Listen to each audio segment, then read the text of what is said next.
Қазақстан аумағындағы этникалық процестер. Қазақ этногенезі.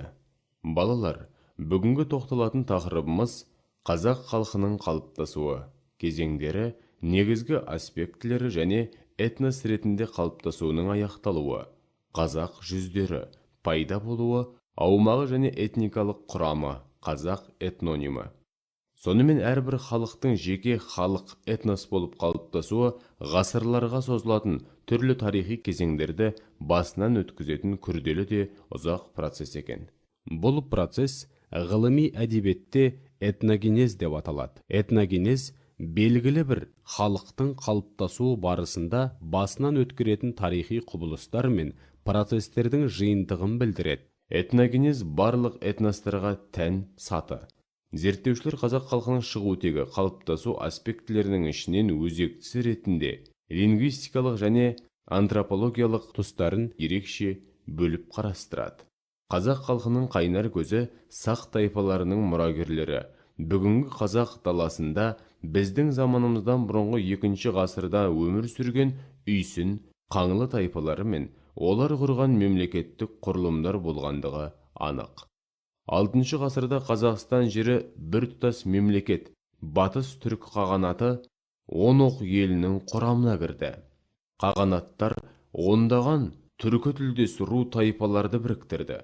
Үйсіндер мен қаңлылар осы тайпалармен араласып сіңісіп кетті.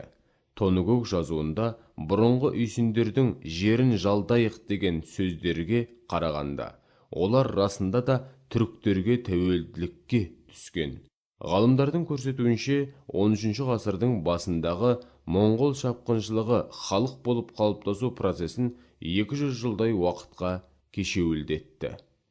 Моңғол шапқыншылығы салдарынан Қазақстан жеріндегі ру тайпалардың арасындағы тарихи қалыптасқан географиялық ортақтастық пен мәдени-экономикалық байланыстар бұзылды. Моңғол басқыншылары көптеген қалалар мен елді мекендерді егіншілік ошақтарын талқандап, өлкенің өндіргіш күштерін күйзелтті. Мұндағы экономикалық және мәдени байланыстарды үзді. Қазақ халқының қалыптасуының аяқталуы 14-15 ғасырларда өмір сүрген этносаяси қауымдастықтар Ақ Орда, Әбілқайыр хандығы, Моғолстан, Ноғай ордасының тарихымен тікелей байланысты. Қазақстан жерінде қаншалықты жойқын шапқыншылықтар болғанмен, халық болып қалыптасудың негізгі шарты тіл бірлігі жойылмады. Жалпы халықтың этнос болып қалыптасуы ұзақ процесс. Дегенмен қазақ халқының қалыптасу процесі 14-15 ғасырларда негізінен аяқталды деген тұжырым жасауға болады. Ол 2,5-3 мың жылды қамтитын күрделі және ұзақ даму жолынан өтті. Қазақ халқының халық болып қалыптасуының басты кезеңдерін шамамен төмендегіше көрсетуге болады. Бірінші кезең қола дәуірі, біздің заманымыздан бұрынғы 2000 жылдық. Екінші кезең сақ сармат дәуірі, біздің заманымыздан бұрынғы 7-3 ғасырлар. Үшінші кезең үйсін қаңлы және ғұн дәуірі, біздің заманымыздан бұрынғы 2 ғасыр, біздің заманымыздың 5 ғасыры.